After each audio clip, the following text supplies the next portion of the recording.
Welcome to our YouTube tutorial on how to set your avatar as a DP, display picture photo on WhatsApp. In this comprehensive guide, we will walk you through the step-by-step process to personalize your profile picture on WhatsApp. Let's get started. Step 1. Open the WhatsApp application on your Android device. Step 2. Tap the three dots located at the top right of the screen. Step 3. From the menu that appears, tap on Settings. Step 4.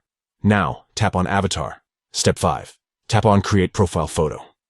Step 6. Finally, tap the checkmark icon located at the top right of the page to save your avatar as your DP photo.